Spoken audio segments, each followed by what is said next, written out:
to be the alpha spawn on every map that we play. All right, so let's get to this, guys.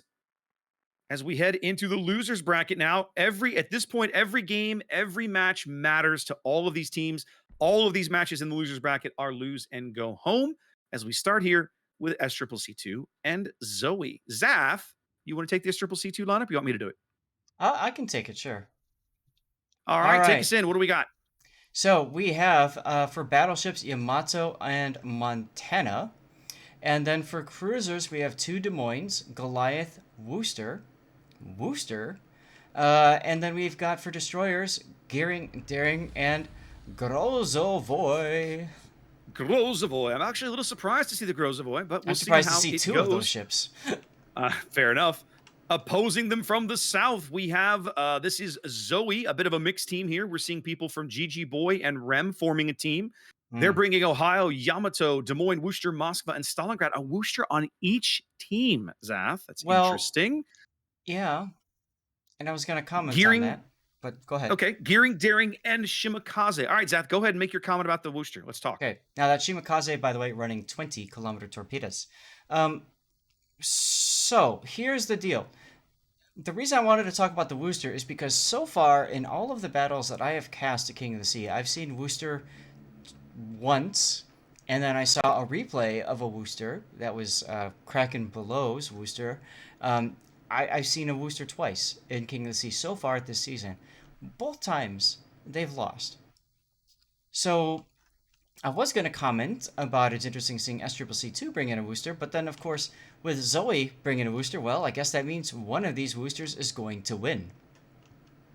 One of them is. We'll have to see. Now, I earlier we watched a Vampire Deuce smoking a Des Moines up into a very aggressive position on Land of Fire in the Mm. BN match. Here we're seeing Shimakaze Smoke doing the same here for Lolly Spotter's Des Moines. Lolly Spotter, I see what you did there, playing a radar cruiser. His Des Moines getting snuck up to this island south of or kind of over here on the southeastern edge of the B cap. Both teams push shoving a Des Moines into that position. Dual What? radars at the same time. Did you see that? Yep, I did. Both Des Moines popping the radar here as the AP salvos begin to go out. ZOE has an opportunity here to do some big damage against. Is Eddie is a punk? Eddie is a punk. What a great name. Yep. Yep. 37. Don't forget the 37. Against Eddie's. That's right. Eddie's Des Moines there. Lolly Lolly Spotter Spotter taking some decent hits there. did not spot those AP shells coming into his face. This game is starting with a bang here, Zach. Lots of fighting going on around the B cap. Blue Morpho's Grozavoy dives the C cap, does sneak in there. Shells Mm. falling in on him. He's not lit. It looks like he might be able to bag C. Puercotron Shimakaze. There we go. Mm. He's lit again now somehow. He was lit very Yeah, briefly there. not sure. Not sure either. But it doesn't matter. He's going to come away with C. And the Grozovoy is another ship that it would be worth talking about because, of course, it's got the utility of pretty much every consumable available to a destroyer. So it's got the heal, it's got decent guns, it's got torpedoes that are pretty decent. It's kind of like the jack of all trades, master of none kind of a ship. So brings a lot of If utility there's to the team. anything she does. Grozavoy is very much a utility destroyer. The thing that she doesn't do well, it is not a torpedo boat. The reload on the base reload on the torpedoes, I think, starts at 2.5 minutes. So you're Mm. getting Shimakaze torpedo reload, but you are not getting Shimakaze torpedoes. Mm. That's the price you pay for having a heal and defensive fire and speed boost and smoke and fairly quick firing guns with good AP. Oh, Lolly So yeah. Spotter. Lolly Spotter. I just zoomed Oh away from no, him what for a is he second. doing? He got smacked by What the is this? Yamato. He was being Oh farmed by the no. Wooster at long range as well. And now Leopard's daring getting on this too. Well, he's just going to get farmed to death because now the Grozavoy is pitching in all the way from over on the 9 line. Yep. A single fire and Lolly's game's going to be over. More Nope. shells falling in, and there he goes. Nope. That's a Yamato Yamato takes shot. care of it. So they did a great job of smoking him up into the bottom end of the B cap, but he did not do a very good job, it seems, of protecting his health once in that position. And just like that, a ship lead for SCCC2. Very easy to feel like you've got that advantage. You got to that place safely. Now what can I do to make something happen? And then you saw the result of that. He just got whacked a few times too many. One too many hits with the snake, as Robin Williams would have said. Yes. Speaking of which, I'm a little That's, miffed that you didn't catch my Patriot reference. which one? In the first battle, when you said, what can they do to win this against, I think there was a second battle, and I said, if they reform in wheel rights, you might have their flank. Yeah, no, I heard it and I thought, wait, what is he doing there? That doesn't. Never mind. I've got nothing. Puerto Cartron. Shimakaze is in a gunfight with a Grozavoy, Zath. With What the are you Goliath doing? supporting. Who takes their Shimakaze and voluntarily courts a gunfight against anything? Well, Ugh. fortunately for him, Blue Morpho decided to pop his smoke and prevent himself from spotting Puerto Cartron. So Indeed. he's gonna just sail away from this, just kind of like, ha ha! I did that. Puercatron has got some backup in the area. He's got an Ohio to Mosfa nearby, but man, why risk that? Goodness gracious. SCCC2 owning C, picking up B, 230-point lead and climbing here. 5 minutes gone in game 1 of this best of 3 here in the losers bracket, day 4 of King of the Sea here on NA. Yeah, very interesting. Now look at Hu Tao in the Yamato turning broadside. He's got full W going. He might take one gearing torpedo. I think he'll be okay actually. He'll be fine. No, one on the butt.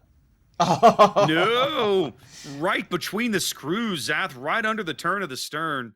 Kobayashi says no. Indeed.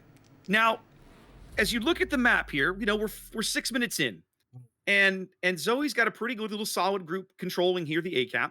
Yamato gearing Wooster opposed by, hey, Yamato gearing Wooster. So like literally a mirror match at the ACAP. Mm. Where things are going to be interesting is on the sea flank where Zoe has so many ships. There's 5 ships over here, Zath, including Yep. this Daring, who's currently radared by Eddie's Des Moines here. Brujo just got As he smacked by the Montana. He took a friendly Shimakaze torp in the bow. That's got to hurt. Why would it hurt? Technically, it didn't. Correct. Conga line torps coming in for Eddie. It looks like they're all going to miss. Yep, they are. Woo! Eddie being forced back due to concerns with that Ohio. Here comes Ohio shells. Yeah. Good, solid hit on Eddie there. And here comes Leopard. That trying to smoke him up.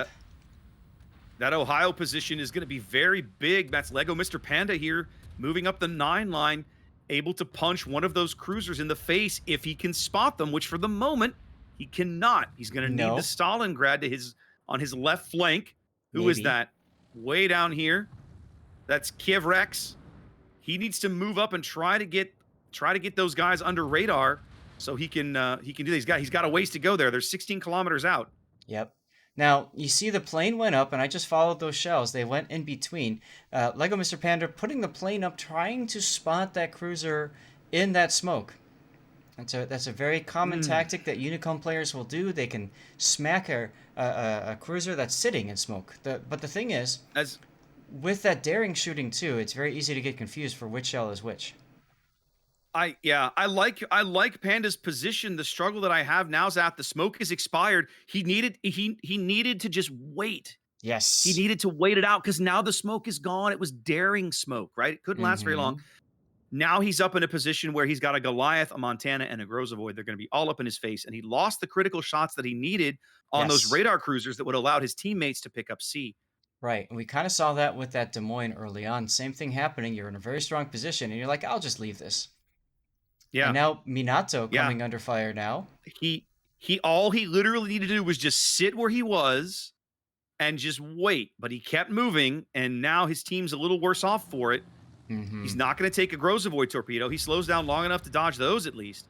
But he's not able to punch those radar cruisers in the nose, which is what he really needed to be doing. Absolutely. Now, Morpho detected, so Panda might... He's turning his guns. He's on double fire. Here comes the salvo. Here comes the salvo. Not as much as he would have liked. And the No, Grozavoy torpedoes are coming in. They have a long reload, but they're decent torps if they'll land. In fact, Panda they're right now gonna looks like land. he's on track to take. He's going to take at least 2, if not 3. He's going to take 3 of these. That should put him out. 1 on the bow, 1 in the belt, 1 in the stern. There he goes. Wow. Just too aggressive right there. He had a great position with shots through the gap there onto those radar cruisers. He didn't need to keep moving up, but he did, and it cost him his ship. Yeah, that's the theme of this battle so far, just abandoning that strong position. And I don't know why I have Zoe up by 1, because this is the first battle. So I apologize, This guys, is game 1. That is, yep, for not true. missing that. Now, Zoe does pick up Oh. a kill there as they grab the opposing Wooster over here. Where was he? Looks like he died near the gearing smoke. But Minato, Yep, he there died he right goes. as the gearing was trying to pick him up. Yep, the Daring's been living a very deadly, dangerous game over here at sea. Finally, he's going down. You're playing a very they've dangerous game, Captain. That's right. They've shoved Puerto Tron's Shimakaze into B. They're trying to. It feels like Zoe's kind of desperate now, right? They're almost 500 points down. They're 2 ships down. They're having to make some very risky plays just to stay in the game. There's And the radar. SCCC2 is doing a really good job of just giving ground, being patient, trading well, up over 100,000 hit points here, and they're gonna get the Shimakaze here as soon as somebody else drops shells on it. So they get the reset on Puerto Cotron, and then of course the Wooster now coming into the smoke. This is going to be that kind of do or die positioning for that Wooster, because he's going to get picked up on radar in a second here, and all hell's going to break loose on him. But for now, he does have a shot on the Grozavoy. He's detected. His radar is chugging away. He's got shots on all these destroyers. Yep. He has the opportunity to be impactful here if he can make it work, except it feels like he's shooting at the wrong DD. He's continuing to shoot at the Grozavoy. Leopard's Daring is right there. I think I'd almost rather be shooting at that guy. Yeah, that would be preferable too, but I think the Wooster is at the moment dark in that smoke. They do get the Grozavoy. There it is. That's a big kill. I think they were looking at it as, let's get the kill first. Let's focus fire. Yep, You can see that there's other red teammates that can shoot the Grozavoy. Now they can focus on the Daring. And it did work. The Wooster is spotted in that smoke. Someone has him lit. I think it's Eddie's radar. I think they started with Albino's radar. Now they're using Eddie's radar. It's interesting to note that SCCC has pulled back so far off these caps, other than these kind of low health-ish Des Moines, that Zoe might be in a position now to actually flip the whole board. But man, the gearing and the Yamato are just getting hammered. No, there they go. Yeah, wow. I was just going to mention looked over that. and saw the health pools. 2 quick kills, and this is all over. Yeah, so This is all over. Hutao and the Yamato took I think that was a Daring torpedo. It might have been the Grozavoy torpedo. Either way, he took a torpedo. That hurt, and then followed up with another Yamato shell. So now we're seeing the Wooster just kind of, well, let's just damn the torpedoes, full speed ahead kind of a deal. Indeed, they're going to get Eddie here. Then they're going to get Leopard, so 2 quick kills. That I would say that kind of keeps them in the game, but Sai takes a torpedo in the bow. Not much health left on that Wooster. The gearing, Pyrobellum's gearing can beat this guy in a gunfight. Oh! And another big kill. Another they get big the Des kill. Moines. Another big kill, Wow. guys. I mean, it's turning into a bit of a bloodbath here at the end. Zoe definitely fighting to the last ship, but they're down to just Kiev's Stalingrad and Brujo's Moskva, who's kind of hanging out over here on the 9-10 line. And what's interesting to me, Zath, is that at the moment, SCCC is so far back off these caps, it's going to be a while before they can score points. If Kiev was in a position to maybe just back off and kite for a while, they could narrow the gap. I mean, it's a big gap, but every little bit matters. Big mistake here, in my opinion. He just sailed right out of the cap. He could have stayed in it. Yeah, I agree. Yeah. But I think I understand why, because he's afraid of both battleships having his side. Here come the Yamato shells. So he's trying to dive the island to get some cover on his right side so he can focus on the front, but then that happened. Good pins.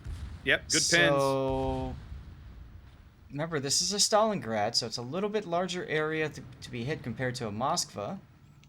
He should be Feels slowing like he's down getting here. a bit too much angle to the Montana there, who bounces everything that Stalingrad throws at him. Aim too low. Here come the return shells. Nope. Stalingrad doesn't take much in return, but the Goliath's easily going to flank him and put him out here in a minute. Yep, Sacred's coming around. Now, Brujo is kind of stopping or hitting the island. If he kept on going, he actually would have had a good broadside shot on the Goliath, but that Goliath says, good day, sir. And that just leaves Brujo as the last surviving red ship on the board. mm-hmm. He's literally just firing into the ocean, so he's spotted. Here come the Montana shells. Here come the Yamato shells. And there it is. And that does it right there, ladies and gentlemen. So now I want to talk about what I don't like about what ZOE just did there. Although we're actually at a point now where it doesn't matter anymore. But let's talk about then why you might not have done that up to this point of the event. Okay. Because, well, what is in the two qualifiers in the group stage, Zath, what was the tiebreak done on? Points. Yes. Points. Yes. The points you score in a match mattered. Now, as of today, it doesn't matter anymore. So, all right, fair enough. I can see why you might not care anymore. But for me, why is this? There we go. But for me, it'd be a bit of a hard of a mindset to break, right? Like, fight to the end, yes, but earn as many points as you can on the way out the door. It feels like that's going to be a thing going forward in future King of the Seas, and I feel like it's probably just a good habit to get into. Hey, take a look at your tournament, by the way. Okay, hold on. 07 lost their first game against PN. Okay. PN's a good team, Zath. Beach defeated Buenos Noches Jr. in the first battle, and SCCC taking a game off of Bonks. Remember, it's best of 3, so... Well, and also remember, SCCC and Bonks is a rematch of the last North American finals, Zath. Yes. And they're meeting here in the quarterfinals. Only one of them is going to get back to the semis, which are next weekend, by the way. Well, technically, can't the loser get back to the semis through... Well, No. Okay, they can get to the finals. The winner... Yeah. They can, whoever loses that match has the potential to work their way back to the grand final through the losers bracket. Right. But only one of those teams is going to go back to the top 4. Right. And go. they can make it to third place. They cannot get into first or second. Is that correct, or can they potentially? That is not correct. The way it works is, okay, I got to make sure. I'm probably going to get this wrong. It is a little strange. Let's look at this. The winners bracket final, the top 2 teams. Okay, hold on a minute. I got to look at this. Yes. Okay. The top 2 teams of the winners bracket will play in the winners bracket final. Okay. Yep. The winner of that is technically the loser of that drops down and plays the losers bracket final. Because again, the losers bracket is double elimination. So what happens is the team that has fought their way all the way through the losers bracket and not lost a match, okay, gets down to the end, has only lost 1 match, or wasn't the seed, right? They're playing now the guys from the winners bracket who only lost 1 match. They play the losers bracket final, which is technically the 3rd place game, okay? Whoever wins that game, that final, that losers bracket final, then goes back up to play the winners bracket winner yet again in a grand final, right? That is then determines 1st and 2nd place. Gotcha. Okay. So it is a bit more confusing, but that is where we are at. All right, sounds good. Hey, look, we're going to game 2 very quickly. Look at this. That's correct. We are. I was just going to mention that. Let's take a look. Yeah.